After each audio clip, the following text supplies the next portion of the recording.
Okay, so welcome everybody. Today we are going to be speaking to Paula. A lot of you may know her from the NCS event we did back in Brighton. But just to recap, Paula, if we can go over, I don't think I mentioned this in a call in the morning, but if we can go a little bit over your spiritual history, because I think it's sure. Just a little bit, because you've got an amazing background, and I don't think people often know about that. We just go, you've been to Dr. Joe, and then we kind of start from that point. We don't know about what you've done in the past, and yours is particularly fascinating. So I'd really like a little bit on that, and then we can go on to your book, and then however you want to play the evening, really, as up to you. Okay, lovely. So thank you, Mona, as always, our wonderful host and looking after us, and thanks everyone else for giving your evening up to be here. So a little bit about me. I've been teaching meditation and mindfulness for around 35 years. I was teaching in a spiritual community in Temple, one of 12 elders of a huge group. And yeah, I taught nationally and internationally. And at the time I was a HR director as well, this is about 15 years ago. And I could see what I learned on the mat was really needed in business. We were doing harmonization projects, downsizing redundancies. So I started to introduce it all through the learning and development in work. And then I just everyone was picking it up. I wasn't calling it meditation and mindfulness. I was calling it relaxation, reframing, skills for life, what's your destiny type of thing. But anyway, it went really well. Then I reincarnated as a twin mum and wrote my first book, and that was lovely. And I was lecturing in a local college. And then I set up Smart Foundations, which is an institute of mindful well-being, and I've been running that for 15 years. So that's a sort of science-based approach with meditation and mindfulness. And I've been moving in the last 5 years a bit more in, because I've got franchises and things. So I've been moving in the last 5 years far more toward the embodiment of everything. So I love the science and it's great, it's there. But, we're not really all going to be running around saying, it's my limbic system, my amygdala's, kicked off, and, oh, it's okay, I'm in my prefrontal cortex. We just don't really do that. We're human beings, and it's really love and kindness, connection, nurturing, all of that is far more important to me. So I'm really bringing that. I love the masculine, this is the structure, this is the way it goes, but we need that feminine basin to hold it all in love. Everything happens in the land of the body. Birth, you give birth, you create, the sperm and the ovum come together in the darkness of the womb. The plant grows in the darkness of the earth. So it happens in the land of the body. So we must resurrect in the land of the body. And that means that everything we experience, we're not putting outside of ourselves. We're actually saying with kids, oh, I can self-regulate. I have an inner superpower. I have these skills and I can connect to them. And they're not out there. They're not dependent on someone else. They're actually in here. And it's my choice and I can do it. So I've really been moving very much more to heartfulness, very much more to that sort of inner space, more somatic. We're embodying it, because life's an embodiment. I feel joy in the body. I feel pain in the body. So I think it's important that we marry both of them. So we birth the proper love child, the destiny child of, the natural essence of joy. So that's sort of a bit about me. Is that enough? Yeah, that's fine. Okay, all right. So with the children's work, I was teaching a lot of adult courses. I'm a coach's coach or a mentor's mentor, if you like. So I write all of the courses, I get them accredited, and then we deliver the trainers, and they're mostly all at diploma level.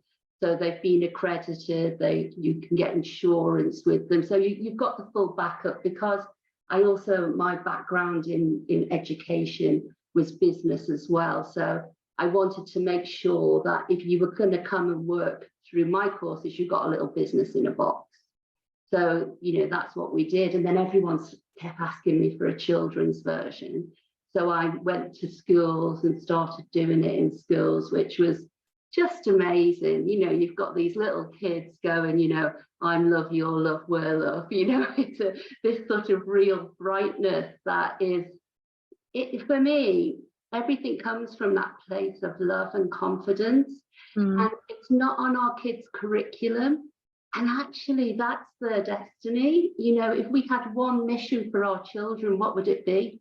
To awaken to that love, to that power, to that joy, to know that they're going to be their own butterfly. There's a process. They have a destiny. A caterpillar has a destiny to be a butterfly, and they have a destiny to be something. And, one of the things that I was, quite saddened by was how much our children had become outputs in a hurried nation. So it's, we laughed earlier, hurry up, we've got to get your shoes on, get your socks on, eat your breakfast, do this, do that. We've got to get into the car, we've got to get into the traffic, we've got to get onto, the school run. Then we get in there and it's like, come on, you're going to be late, get through, and it's all a hurried nation. And actually and our natural essence is to be. So we've moved, we all have that, that well-known saying, human doing, from a human being. But our children actually need to be a human being. Their little hearts delight in that. And all of a sudden, they're losing sight of who they are. Like I was chatting to my son earlier, and I told him I was doing this. And he said, oh, how do you feel about it? And I said, oh, well, the monkey mind. I said, I've written a book about it. I've written courses on it. I've taught thousands of people about it. I've spoken in the House of Lords about it. And I'm wondering, do I really know about it? Because that's what the head does, doesn't it? It questions you. And he said, oh, that's great, Mum. It's good you're feeling like that, because it'd be a bad day if you didn't think, will I give of my best on that day, type of thing. So I was like, laughing. But he did say to me, which I just want to share with you, because I was speaking to you about how I wanted to speak to you guys about your own inner spiritual child. If everybody's gone on a Dr. Joe recently, or they've been, most of us have been on long, lovely journeys like me, like you, Mona. We've all been round the block and done, all of the 3-letter things, NLP, CBT, EFT. We've been there, and all the energetic stuff, And, he just said to me, I said, what I was really thinking about, because mindfulness is very much, being aware in the present moment, connecting to now, to that lovely, precious moment. And, what we're doing with our kids is we're actually knocking it out of them by rushing them. We're actually, a child, and he said to me, yeah, Mum, I was thinking about a child with a piece of celery and asparagus, and how would they pick it up, and they're looking at it, and they're really attitudinal states of mindfulness, curious, and they've got that beginner mind. What is this alien object type of thing? I said, and then the parent will say, and innocently, don't pick your food up, and put your food down, and don't mess with your food, and don't do this. So the child's getting this confusion. Oh, that was interesting, and I felt curious, and now I've been told that's not a good thing to do. And it's just interesting how we do that innocently. There's no, I'm not bashing us as parents or teachers or anything else, but we are the main educators. We are the primary and secondary socialization processes. And, then that little sane child begins to hide a bit of themselves, because what felt natural And what felt wonderful and curious is not so good anymore. And if you continue to do it, then you get told off, and then you're disappointing the big people around you, and you're not really sure why, because it's just a simple action you're taking. And if we look at that in schools, at home, if we begin to take that concept, you can see how children have to hide a little bit of themselves all the time, which is what we had to do as well, you know. And it's not wrong, we do need structure, but what we now need as a growing nation is to give children their destiny, to allow them to blossom from the seed to the rose, to let them connect in their way, not such a harsh, driven way. And what I love about our emerging spirituality, that is marrying the old, masculine way, because the feminine energy is arising and has been. And that's not to say we want to get rid of the masculine, not at all, because we all have masculine and feminine energy in us. We just want to balance it. We want to bring love to it, you know, so each is needed to birth the fulfilling destiny life. You know, so we're not saying get rid of one and keep the other. No, we definitely need this mystical marriage so we can have that divine light grow in our hearts. We can have that awakening of an eternal flame. And so I mightn't say in schools, you know, hey kids, let's awaken your eternal flame. Let's get to the, you know, divine in you. But what I will say to them is, you've got superpowers inside you. You've got a choice. You can self-regulate, you know. And one of the things that I believe is really important is how we make people feel. So I never teach through just talking. You know, we always have experiential, because as I said earlier, for me, everything happens in the land of the body. Yeah, I'll take you, you know, when we're flicking switches to confidence and to joy. I'll take you on a nice meander outside of the body, a lovely visualization, but only when you're anchored in the body with your breath awareness, so you understand this is your place. And from that place is where you have the power to make a choice. You can choose love over anxiety. You can choose, I've got this, you know, you can choose your response. You can have this education. I don't know whether you can see this, but I used to work in the Commission for Racial Equality. Can you see all those babies? Yeah. And it basically says no racism exists here. And it could say no isms exist here, because babies have a beginner mind, they have an innocence. And if we can, through socialization processes, teach them these archaic ways of thinking, we can also teach them to unlearn them. In this, you know, so what we think about, you know, becomes our beliefs become our habits. You know, this is all stuff we all know inside out, but it's important just to reiterate it as a structure, because we get subliminal thoughts packed onto us, and kids, you know, got to be part of the herd, haven't they? We want to be in the tribe. We want to, you know, look good. Sometimes we might send the text we didn't want to, the group who are bullying someone, and we jeer in there when really we haven't been taught to self-regulate, to have and stand in our power and say that's not acceptable. Actually, I don't want you to do that. So this program that I run is all about that. It's all about self-empowerment. And when you know, people come on it, and teachers, well, you know, it's teachers, yoga teachers, people in different settings who, you know, sort of social workers, writers, all kinds of people, actually. It's anybody who has an interest, in the, you know, development of children. And I think we all have that, don't we? Because the children are our future. They are going to be our decision makers. So it's our responsibility and great privilege to actually be part of the change we want to see in the world, by empowering them to be the change they want to see in the world.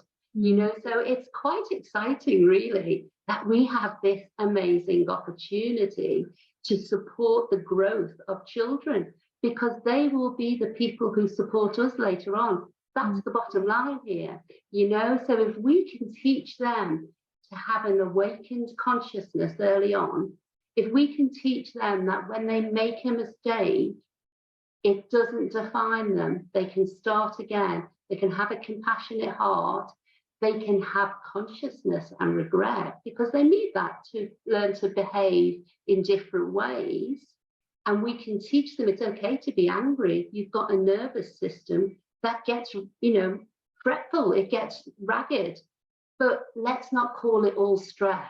Let's not lump anger, anxiety, pain all as stress, because we're strengthening then those neuro pathways on one word. So what we want to do is give our children and ourselves a vocabulary that, oh, I feel joyful, I feel peaceful, I feel happy, I feel content. You know, we don't have to lump it all down to one is happy or one is stressful and one is, you know, relaxed. Yeah. Because I think that's where we've got a bit lazy as a society. We've just got so busy, so hurried, you know, with our 24/7 everything, that we've just forgotten that actually our grief is needed. It's the organism's way of healing.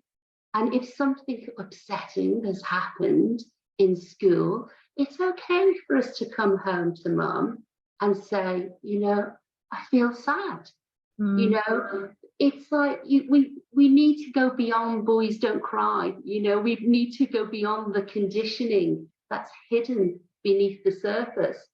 Because, you know, it's like, it's always, you know, it's literally, particularly in Britain, you know, that very, you know, chin up, it's going to be all right, you know. And in Britain, we have a lot of languages like, how are you? Oh, getting there, not being too bad. You know, we don't have a language around, I've had an amazing day. It's fantastic. I really loved it. You know, it's like, imagine you go to work, you know, one day and, you know, you get in there and, you know, everything is wonderful. Everyone's like, oh, Paula is amazing. She's doing this great job. I really am, you know, rooting for her. I'm cheerleading for her. This is amazing. And then we do one thing wrong in the day because of our negativity bias, because we're hardwired for survival. What do we think about? We've had a day of 99% wonderfulness. And we think about the one thing we've done wrong. Oh, if only I hadn't said that. Why didn't I get it right? What is up with me? I'm such an idiot. And all this old stuff comes up. And it mightn't even be our voice. So we're teaching our kids now to have a voice younger, to have a voice that is awakened to a good heart and a kind heart and a forgiving heart. So it's really about unconditional love, isn't it? You know, and that's a really important thing. So what I would really like us to do, just to sort of tune in to our own inner child, just for a minute, is to maybe just take a moment just to close your eyes, pop your hand on your heart, and just take a few gentle breaths from the mind into the heart. So you're literally just slowing your thoughts down. And I want you to imagine that you're about to raise your spiritual inner child almost. So just see what comes up for you. There's a child in you. We've all got an inner child. And what would that child need to nourish his heart? And it's this idea that once we get inside and know that nourishment, so just breathing in, you can just imagine maybe 5, 6, 7, whatever age it is, and you've got this beautiful little child inside of you that maybe doesn't believe, you know, the infinite, maybe doesn't believe, you know, the limitless. And you're going back and scooping them up and saying, hey, baby, come on, honey, you've got this, you're beautiful, you're delightful, you're divine. And you're giving them a new vocabulary, a new beauty. And it's just, did you get a child at all, Mona? I'll just ask you. I'll tell you what, I've literally just, I think I said it to you before, I had a download of doing worthiness meditation with my group, and literally what you were saying was virtually it. That's the sort of thing I are quite often on the same page, aren't we? So it was like the universe is just showing things up for me in so many amazing ways. It's beautiful. I did get a child. I got an image of me blowing out a candle on a birthday cake, and then I think yeah, it's a picture that is in one of my photo albums when we used to have photo albums. And I think, you know, this is the thing, when we listen to our inner critic, yeah, we want a picture of that little child, you know, on our computer, you know, on the fridge, yeah, a reminder that actually every word we are saying, what's psychological is biological. So every time that we are unkind to ourselves, yeah, it's a really lovely reframe, and it really helps you flick the switch into self-love, self-care, because we can't give another what we're not fully giving ourselves. So we go to the parts in us that maybe have suffered, you know, because there are children, you know, 1 in 3 children in the UK alone have had some form of abuse, whether it's mental, physical, emotional, sexual, they've had abuse. So when we deal with a group of children, and of course, by the same token, that would be the same for adults as well.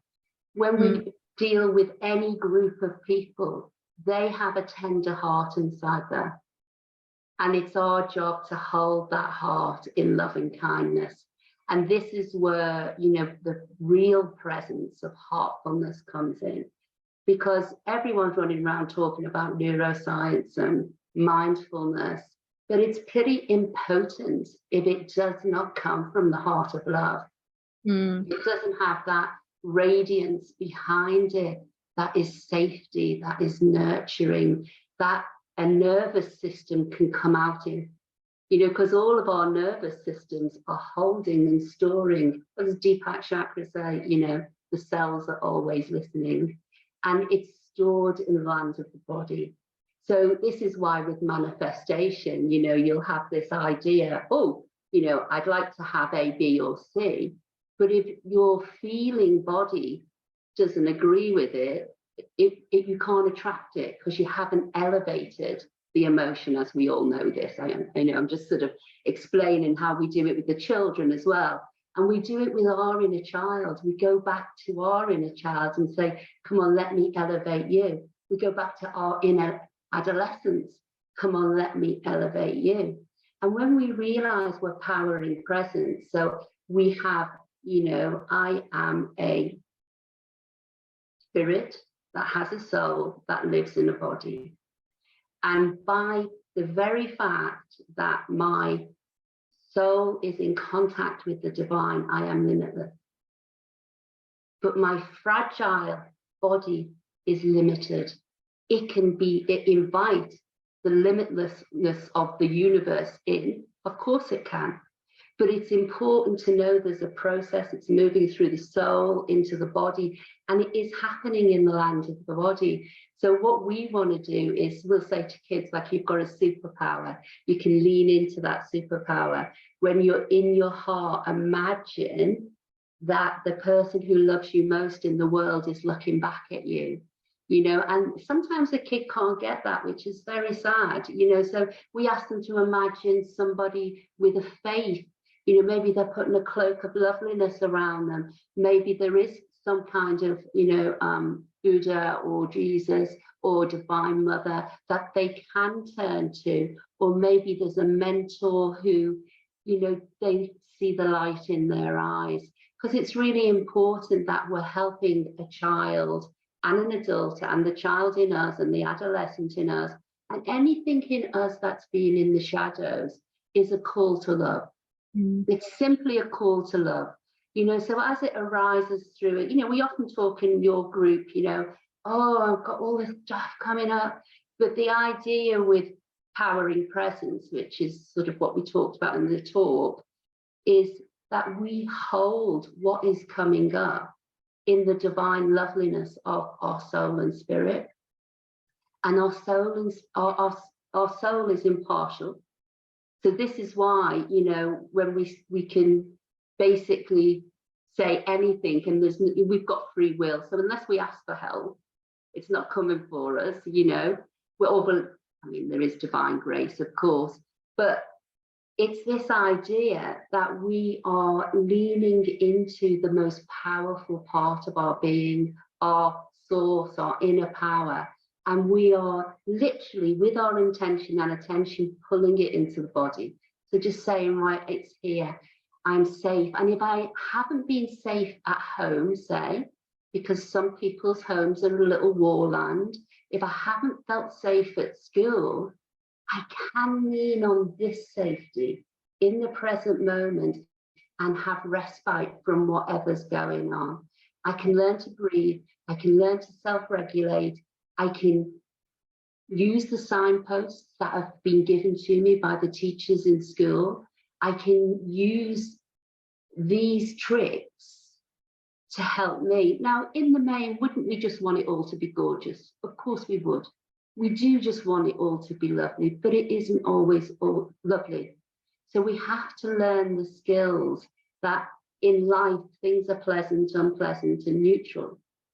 And even when it's unfair, if we can lean into the part of us that is birthless, you know, so the child, we're saying to the child, this part of you is magical, if you like. And as they get to a teenager, you know, or a bit older, this part of you is what people call the higher power, this part of you. So we meet our audience where they're at, but they have a part of them that's untouchable, and they can breathe into that and they can be with that.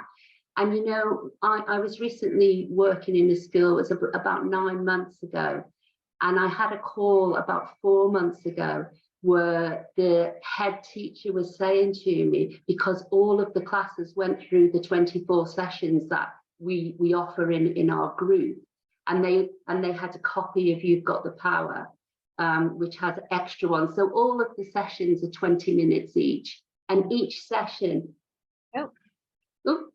thank you. Each second, yeah, and so that book can go alongside it, and it's got a journal in as well, which is nice for the kids. But each session can build on each other. And she basically rang me and said, well, the great thing is all the teachers are really getting on. The staff room is so much more compassionate and kind, but the kids are so much more happy. We've got our well-being walls. We've got our walls where this is where I need help today. So these are all the things we put up, and you know, you get the kids to paint them, and we get the kids to write "choose love" on them, and then they're buddying each other, and they're having these practices, because we know, as you have you know, led so beautifully since August, that repetition is a magic key. You know, so you getting up every morning at 5 and holding a basin of love for people to step into is creating the change. And so we do have to repeat it. You know, we have to repeat it and repeat it and repeat it. And the important thing is I always say to teachers, you know, Aristotle said, if you just educate the man, that's no education, or something. What did he say? Let me just think. But it's something like, if we only educate the mind and not the heart, that's no education at all. Right. Okay, you know, and that's true, isn't it? But what we haven't had chance to do with stats, and you know, it's a big old world out there. When our children, we have the highest suicide rates than ever before, the highest depression rates, the highest self-harming rates, all of these things than we've ever had with our children between the ages of 9 to 22, you know? And it's like, you know, particularly, you know, the university end. So we have to do something. We have to make a stand. We have to be the love in action, don't we? You know, call to bring that love back of contribution as well, not just an output. You know, you can't just be an output. You can't just be your grades. You can't be your SATs. You know, children are complex, beautiful little beings that should be able to be many things. Is the questions coming in and I can't see them? I don't know. No, it's just if you educate a woman, you educate a family. If you educate a man, you only educate one person. Somebody saying I don't know if that's the same statement you were thinking of. Yeah, well, I think, I think more it takes a village, and a village has men and women in it. So I think it's more about a mindset shift. So, we're looking at essential life skills here, and the mindset is moving to the heart set too. So it is about the village coming together. It's about us all taking responsibility to help children and us take our personal power back, because of course we've just come from this whole rising of the feminine. We've seen that with the Me Too movements, we see that with the equal pay, we see that with so many different movements. But I think where our kids are concerned, we want them all to come together because we want them to be the beacons of light that almost teach us. We were, when they tried to get everyone to give up smoking, they went round all the schools telling the children, more or less, that the mums and dads could die. And it was the children's education when they went home saying, I'm so frightened, Mum. I'm so frightened, Dad, please, please, please stop smoking. That really had a big impact. When they then put surveys out to the families of the schools they've been to. So our children will educate us, and remember, they haven't all the imprints we've got yet. They haven't got as many as us. They haven't got so much conditioning. Whenever we see a baby, we're just like, oh God, aren't they gorgeous? Because they're innocent. There is that lovely freedom. So it's really important that we sort of come back to being a family. We can't say there's oneness, but I'm sticking you on the outside. Or like we might do with ourselves, we're so forgiving of other people, but we won't forgive our own misdemeanor. And actually, if oneness is true, if a unified consciousness is true, if we have a unified field, we can't have it both ways. We have to lean into soul sovereignty and say, actually, if I'm truly a soul and I'm going for soul sovereignty, I'm going to forgive myself for those mistakes. So I can elevate my consciousness and I can be part of the big, beautiful change that's happening in the world right now. I mean, it's a precious time to be alive. We've chosen to incarnate at this point. It's a precious time to be alive because we are able to be light bearers. Or at least, way showers were sort of saying, this is what we stand for. And we won't stand for that anymore. We stand for love. We will not stand for separation. We've had enough of that. We want contribution, we want connection, and we stand for love. And if you're on board with that, great. We're in the same vibe tribe. And if you're not, we're not. I'm not going to say you're not, I'll ignore you. I'll always have an open door. But I won't be running around hiding my light. The Marianne Williams thing. We do no one a service by hiding our own light. We have to stand up and be who we are. And the gorgeous thing about teaching children this type of stuff is they can stand up to be who they are. They can say, actually, I don't want to do that.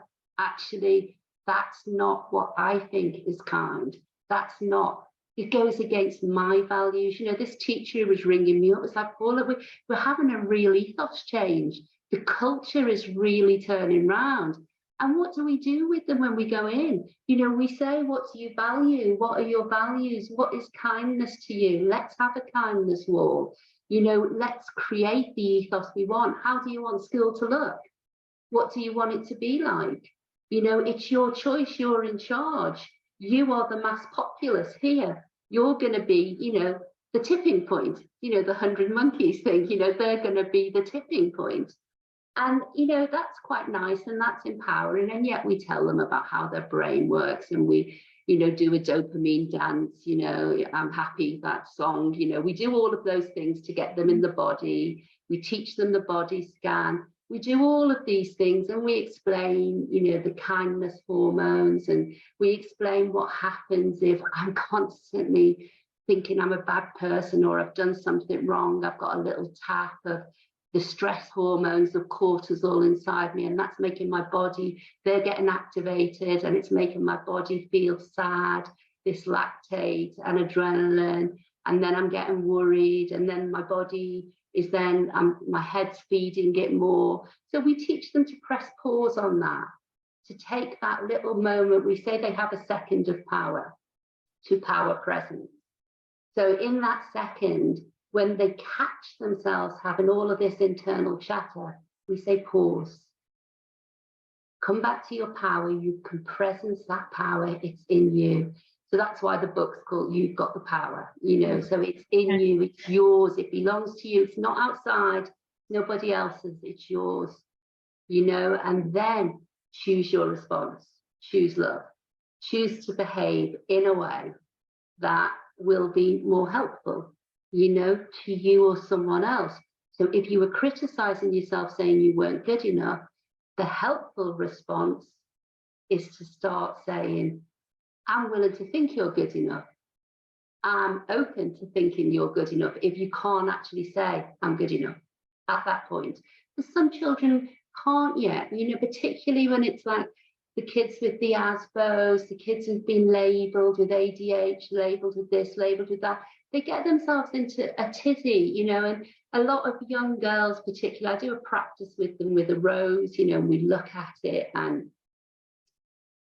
you know, there's the thorns on it, and of course some of the leaves are ripped, but when you sit with a rose, it's beautiful. And the girls all say, you know, the rose is beautiful. Some of them are self-harming, some of them are judging themselves for not being beautiful. And when I say to them, but there's some ripped leaves there, some of the petals are a bit scarred, but it's beautiful.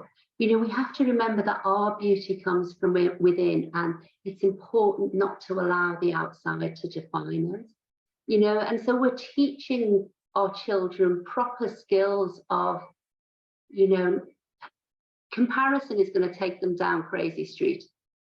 It's going to, and you know, when we have a medium that's creating a comparison that's unrealistic, it is going to be, you know, it's just really unfortunate, isn't it? It's not a great thing. So we want our kids as they grow up to say, I make a stand for love. I'm not going to send the same news feed out. You know, I'm going to, and you know, I play with them with this, and I say, what's trending on your mind? You know, and I have them get on their phones or watches, you know, because a lot of them have these iPhone watches, you know, a little ping every 30 minutes, what's trending on your mind. And then they can check in, take a power moment for presence, you know, and just sort of go forward again. So it's all about, it literally is all about reminders, and it's all about repeat, you know, so you get it to become an unconscious competence. Because what we're really looking for is the love response instead of the stress response. And we've practiced the stress response for so long, it's going to take a little bit of time to activate a consistent love response. You know, Wayne Dyer says something lovely about oranges. What do you get when you squeeze an orange? You get orange juice. So the big idea for us is if you squeeze us, you get compassion, you'll get listening, you'll get awareness, and you know, you just won't take it personally. It doesn't matter. It wasn't yours in the first place if it didn't come to you. You know, because all of our suffering is caused really about getting what we didn't want and not getting what we wanted. It's like two little things really, and it's all caused by that, you know. So if we can start to be at peace with what is and know this too shall pass, you know, the happiness, the highs, the lows, the neutral situations, then, you know, the kids get that. And I think we should have just been teaching them these life skills for a long time. You know, the science tells us, this is the great thing about the science, that children who practice these skills are more emotionally intelligent later on, have better connection, have better relationships. That's before, you know, that's on top of the creativity, the ability to perform well in exams, to produce creativity because the organism is relaxed. Because if you imagine when we're in stress, it's like that, isn't it? You just going nowhere like that. But when we're relaxed, it's like this. So that means, you know, the downloads, as you were saying earlier, can flow. It can't flow unless we're in our body, we're breathing, we're relaxed, and it's there. And this is, you know, where the science is useful to teach them, because once they're relaxed, they can get to their reasoning mind. And when they're in their reasoning mind, they can recall from their subconscious what they've learned from their hippocampus. So they can bring it all together, you know, so that's very useful. Are you looking at the clock? Are we all right? 15 minutes left. So does anybody have questions they'd like to ask? I'm more than happy to answer any questions.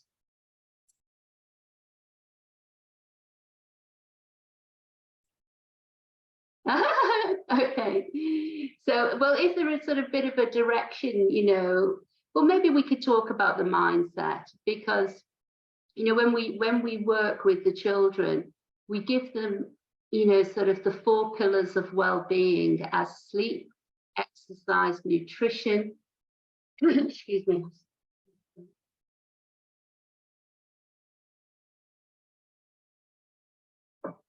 and their breath awareness. So, you know, they're bringing themselves in to look after the whole of their body. They're a whole being. So we want them to start being conscious about what they're eating, how they're moving.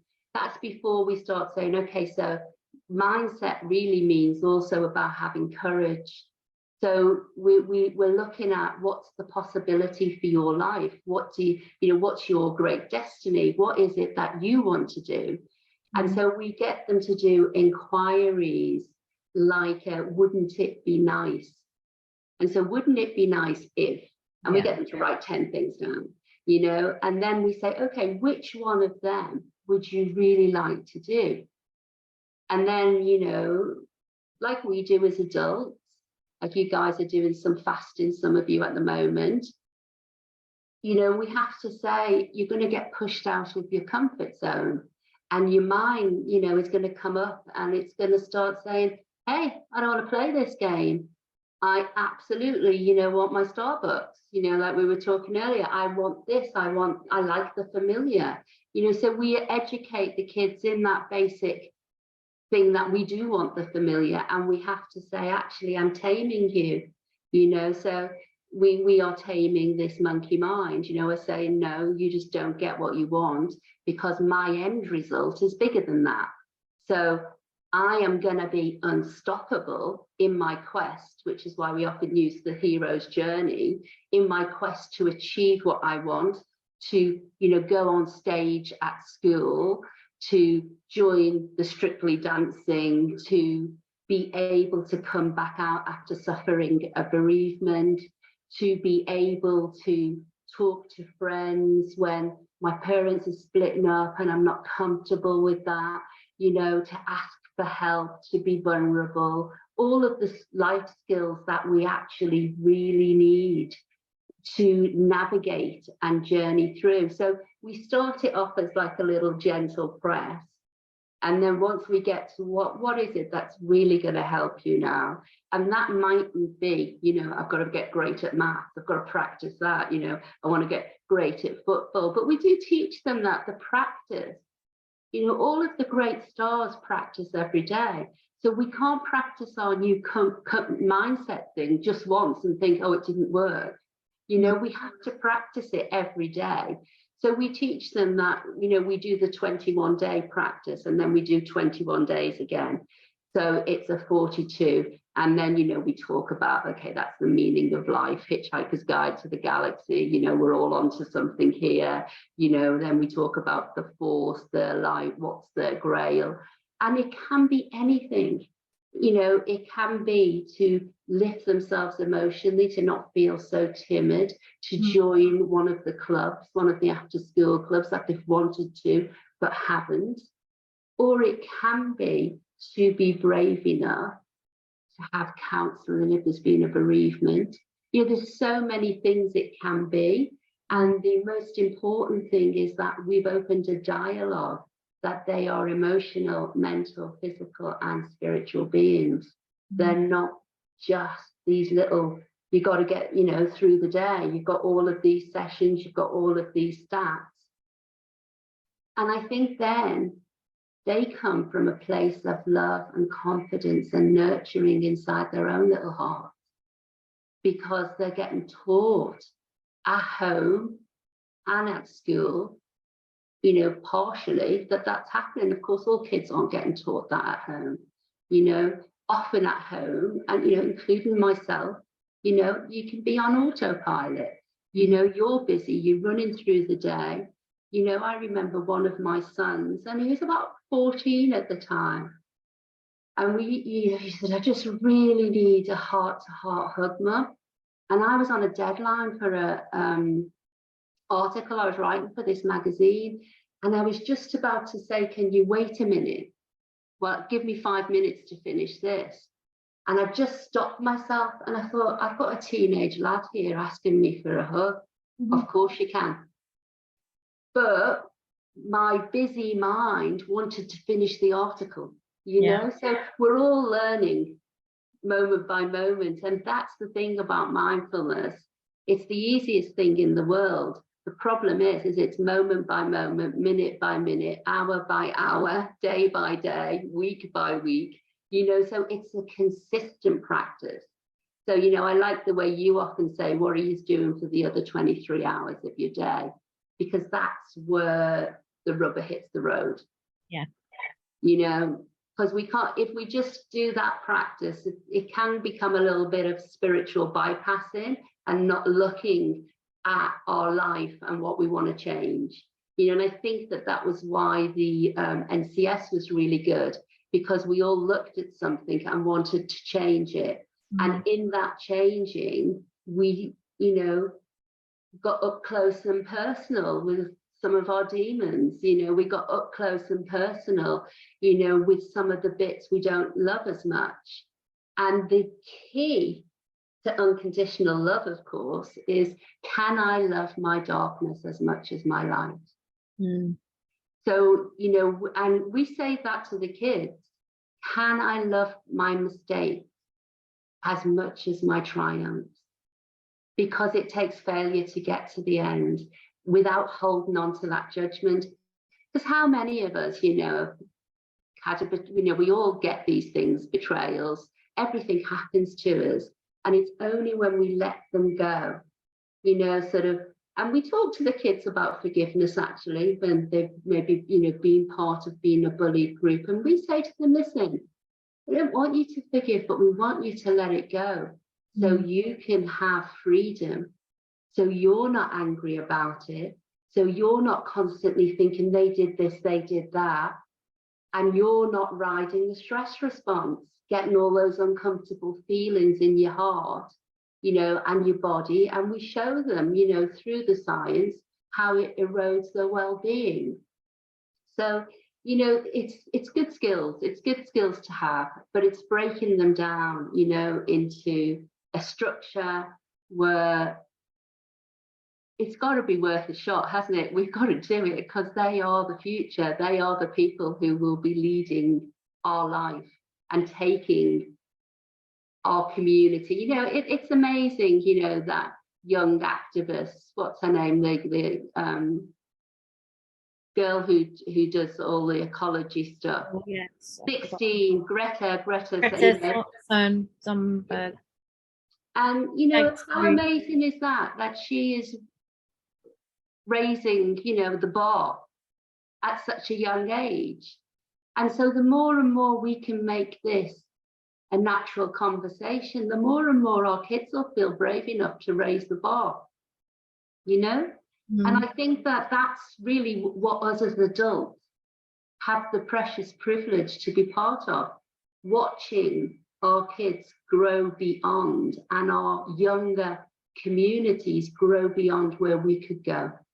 And I think that's why, you know, the lady who made the quote earlier about, you know, give the woman this thing, you know, the Dalai Lama said, you know, it's women who will change the face of the world, because the mum, you know, will sort of hold the basin of everything.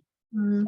It's more about that nurturing attribute, but we need the masculine energy as well to plan, to have structure, to make it all, you know, come about.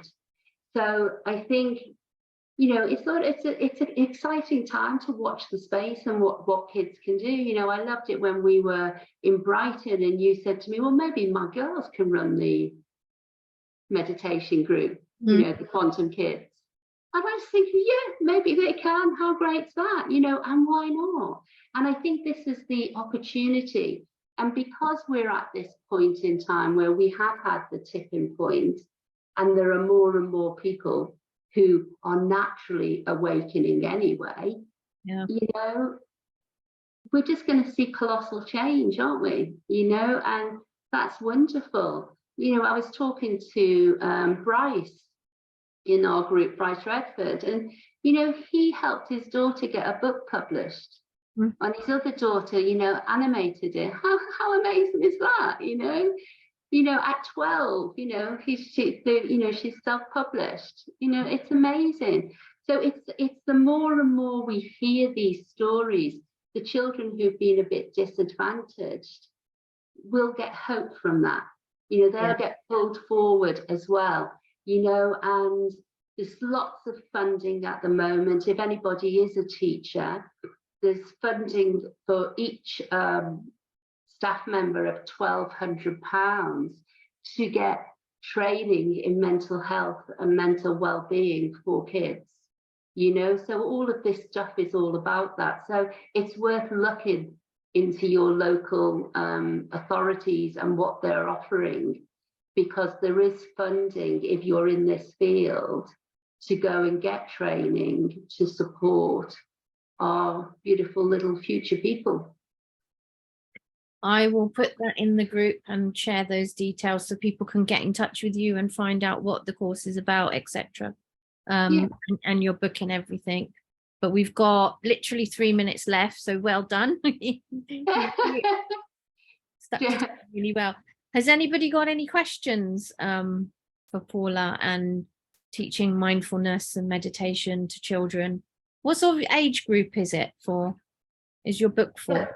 Oh, the book is like sort of 9. Well, we've had a lot of 13-year-olds do it, and actually a lot of parents who does it with younger people have then actually even done it on a book club because they've followed the process to make a change.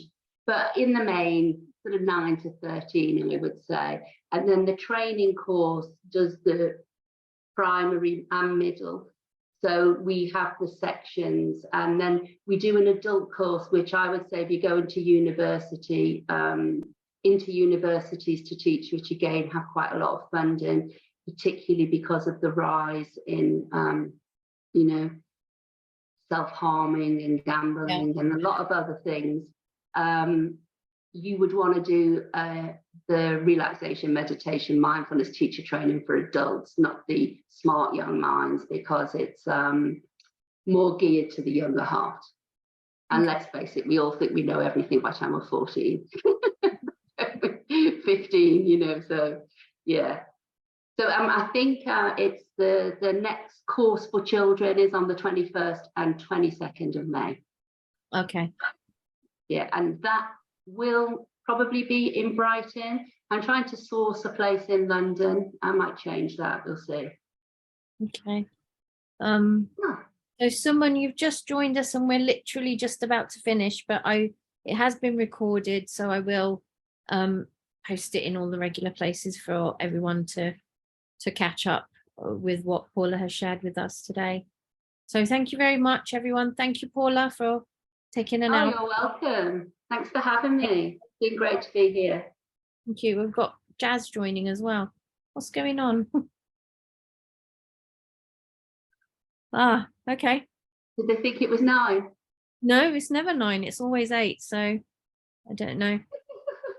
It might be some of these people are not in England and the chat times just changed this weekend. So that might be. Oh, of course. That's right. Yeah. Okay. Well, thank you very much, everybody. Thank you.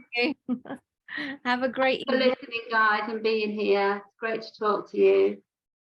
Thanks. All right. See you guys. Bye. Bye. Bye. Oh.